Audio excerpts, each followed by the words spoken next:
यानी कि वो लड़कियां जो देहात से आई होती हैं, वो लड़कियां जो कि गरीब होती हैं, वो लड़कियां जो कि रेंट पे नहीं कर सकती, उन लड़कियों को वहां पर डरा के धमका के पाकिस्तान से यानी कि बहरीन भेजा जाता है। जी, मुझे बेसमेंट में ले गए, एक गन निकाल ली, कहते अब तुम बोली तो तुम्हें मार देना है। अच्छा। मैं तब डर गई थी। वहाँ से लड़कियों को आगे सेल करते होते थे, वो अच्छा। पैसे भी लेते होते थे। मैंने हम्म। खुद सुना था 5-5 लाख, 10-10 लाख इतने पैसे लेते होते हम्म। थे। बिल्कुल, तब तो जैसे पता नहीं, मैं आपको क्या बताऊँ।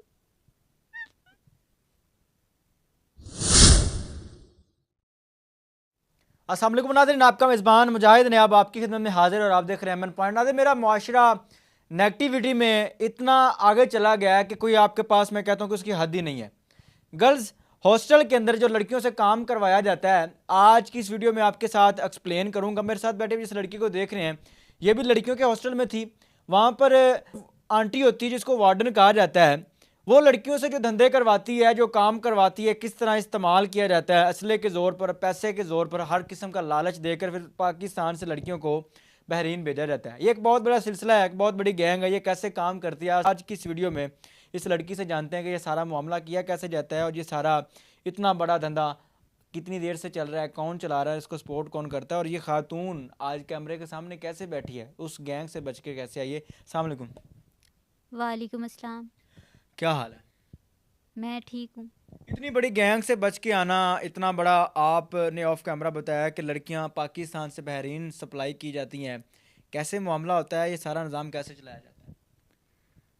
बाकी का तो मुझे पता नहीं, पाकिस्तान से ऐसे ही पैसों का लालच दे के जो हम्म। गरीब तबका होता है वहाँ से लड़कियाँ आती है, हम्म। उनको लालच देते हैं पैसे की खातिर, फिर यानी कि आगे देहात की लड़कियां जो होती हैं।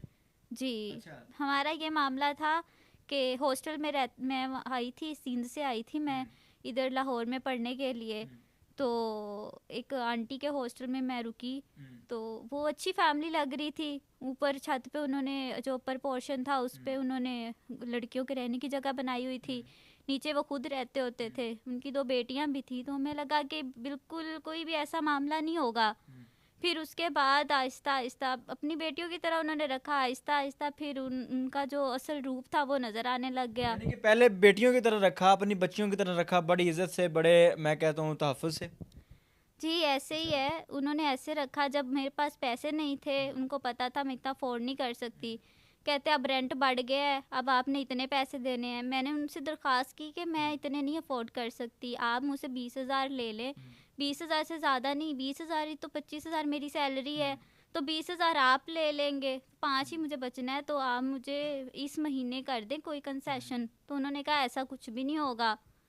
तो अच्छा। उन्होंने कहा ठीक है, कोई मसला नहीं है। तो बाद में वो मुझे बेसमेंट में ले गए एक शाम को, जब मैं ऑफिस से आई। कितने दिन आप वहाँ पर रही हैं और कितने दिन बाद आस्ता आस्ता उन्होंने खुलना शुरू किया है? यानी कि महीना, 1.5 महीना, 3 महीने, कितना महीना लगे, कितनी देर लगी? मैं 20 दिन सही वो मेरे साथ रहे हैं। हम्म। फिर उसके बाद वो, उनकी बेटियां और वो अंकल, उनके पास गन भी थी। उनकी अपनी बेटियां भी थी? जी उनकी अपनी दो बच्चियां भी थी? जी उनकी दो यानी कि बेटियां पहले 20 दिन वो आपको अपनी बेटियों की तरह उन्होंने रखा, बड़ा अच्छे तरीके से, बड़े तहफ़्फ़ुज़ से, बड़े प्यार से। 20 दिन के बाद उनका रंग बदलना शुरू हो गया। जी। हम्म। तो वो मुझे बेसमेंट में नीचे ले गए। तो कहते कि गन निकाल ली, कहते अब तुम बोली तो तुम्हें मार देना है। अच्छा। मैं तब डर गई थी।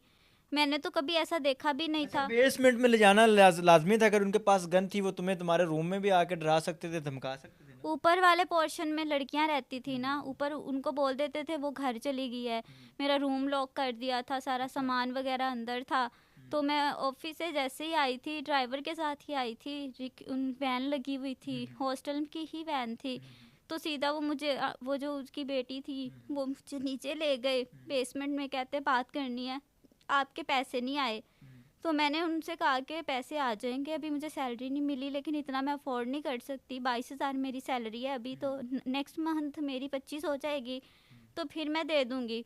तो उन्होंने कहा कि अब तुमने यहाँ से हिलना नहीं है। तो बाद में पता चला वो यानी बहरीन। कि जो है हॉस्टल के रेंट के नाम पर आपको वहाँ पर बेसमेंट में ले जाया गया, वहाँ पर ले जाके आपके साथ जो आप कह रही हैं जी गन निकालेगी, गन निकाल के ये मामला किया गया। जी। अच्छा। गन दिखाना और आपको डराना धमकाना करना क्या चाहते थे, पर्पस क्या था उनका? वहाँ से लड़कियों को आगे सेल करते होते थे। जो हॉस्टल का ड्राइवर था, वो उसकी गाड़ी में रात को 12 सा 1 बजे जब सारी सो जाते थे, तो लड़कियों को वहाँ से भेज देते होते थे। कहते, मैंने खुद ये सारी बातें सुनी थी। यानी कि वो लड़कियां जो देहात से आई होती हैं, वो लड़कियां जो कि गरीब होती हैं, वो लड़कियां जो कि रेंट पे नहीं कर सकती, उन लड़कियों को वहां पर डरा के धमका के पाकिस्तान से यानी कि बहरीन भेजा जाता है। जी, वो अच्छा। पैसे भी लेते होते थे। मैंने खुद सुना था 5-5 लाख, 10-10 लाख इतने पैसे लेते होते थे। तो बस वहाँ से मैं निकली, वो गाड़ी में हम लोग जा रहे थे। सामने वाली आंटी जो थी वो ना उस घर में काम करती होती थी, तो 2 दिन मैं नीचे बेसमेंट में ही रही। तो उसने मुझे वहाँ से भगाया वहाँ से, तो मैं भाग के उसके घर में जाके 2 दिन नहीं, रहती ये रही जो हूँ। लड़कियां पाकिस्तान से बहरीन भेजी जाती हैं, इनका पीछे से वो उनके घर वाले नहीं पता करते, इन पर एफआईआर नहीं होती, इनको पकड़ा नहीं जाता, जांच पड़ताल नहीं की जाती? नहीं, ऐसा कुछ भी नहीं हुआ। ये पुलिस वालों को भी पैसे देते हैं। अच्छा। पुलिस वाले सारे मिले हुए होते हैं। जब 2 दिन मैं वहाँ पे रही, तो मैंने कहा कि मैं पुलिस को जाके बताती हूँ। तो ये जो डॉल्फिन वाले होते हैं, ये खुद ऐसे होते हैं, ये खुद सारे मामलात पैसे लेके सब हैंडल कर लेते होते बहुत बड़ी बात है ये। हैं। जी, ऐसे ही होता है, ऐसा हुआ है। तो आंटी भी इस बात की गवाह है। तो आंटी के वो पास, आंटी जो कि आपको बेचना चाहती थी? वो आंटी नहीं, जिनके घर में भाग के गई थी, अच्छा। जो काम करती थी। फिर वो भी वहाँ से उन्होंने मुझे कहीं आगे भेज दिया। अच्छा, उन्होंने कहा इससे कबल कितनी लड़कियों के साथ ये मामला हो चुका है और बहरीन भेज के लड़कियों से करवाया क्या जाता है? काफ़ी लड़कियां वहाँ यहाँ से गई हैं। ये तो मुझे नहीं पता क्या करवाते हैं, लेकिन काफ़ी लड़कियां यहाँ से गई हैं। जब पता यहाँ से चला, तो उन्होंने बताया कि यहाँ पे लड़कियां आती हैं तो वो 1 महीना ही रहती हैं, फिर यहाँ से चली जाती होती हैं। यानी कि उस हॉस्टल में लड़की जो भी आती है 1 महीना रहती है, उसके बाद वहां से चली जाती है? जी, उनको कपड़े वगैरह लेके देते हैं ये लोग, काफ़ी उनकी खिदमत करते हैं, बहुत अच्छे हैं। मैंने भी पहले पहले यही सुना था, लेकिन अच्छा कोई भी नहीं होता। अच्छाई के पीछे ये सब कुछ होता है। जैसे कहते हैं ना, अच्छी तो फूल। खुदा की ज़ात है, बंदे तो बड़े बड़े सांप है। अच्छा, मुझे बताएं कि बहरीन वाली कहानी क्या है? अगर बहरीन में अगर भेजती हैं तो क्या बेनिफिट है इनको? 5-5 लाख रुपए जी किस चीज़ का लेती है? ये तो नहीं पता वहाँ पे क्या कराते हैं, लेकिन यहाँ से लड़कियाँ भेजने का 5 लाख 10 लाख, मैंने तो इतनी बात सुनी थी, बाकी मुझे नहीं पता। अल्लाह का शुक्र है मैं बच गई वहाँ से। अरब ममालिक में लड़कियों को शेखों के साथ सप्लाई तो नहीं किया जाता? वो तो मुझे नहीं पता वहाँ पे, जाहिर सी बात है फिर गलत ही काम होगा अगर गलत तरीके से लेके जाते हैं तो। लेकिन मैंने इतनी बात सुनी थी कि 5 लाख 10 लाख रुपए लेते होते हैं। बाकी किसी लड़की को भेजा था तो उसका मामला हुआ था, उसके घर वालों को पता चल गया था, तो वो भी आए थे इधर। तो इन्होंने कहा हमें तो पता नहीं, यहाँ से तो चली गई है किसी बताते लड़के के हुए साथ। इतना तकलीफ इतना कर्ब क्यों है? क्यों तकलीफ हो रही है? वो याद ताज़ा हो रही है? बिल्कुल, तब तो जैसे पता नहीं, मैं आपको क्या बताऊँ। नाज़रीन, वो बेटी रोए ना तो क्या करे। मेरे मुल्क के अंदर अब वो बच्चियां जो कि घर से पढ़ने के लिए लाहौर आती हैं, वो बच्चियां जो कि घर से पढ़ने के लिए हॉस्टल के अंदर स्टे करती हैं, उन लड़कियों का कैसे इस्तेमाल किया जाता है। 5-5 10-10 लाख रुपए में वही लड़कियां पाकिस्तान से बहरीन यानी कि अरब ममालिक में सप्लाई की जाती हैं। मेरी कौम की बच्चियां, ये भी वही बच्ची है जिसके साथ ये सारा निज़ाम किया जाने वाला था। ये भी वही बच्ची जिस बच्ची को सप्लाई करने वाले थे, लेकिन इसकी किस्मत अच्छी थी, इसके नसीब अच्छे थे, ये बच के निकल आई और आज ये कैमरे के सामने बैठी है। ये सारी कहानी कैमरे के सामने बैठकर बताना, एक्सप्लेन करना, इसका मकसद क्या है? आज मीडिया पर आने का मकसद?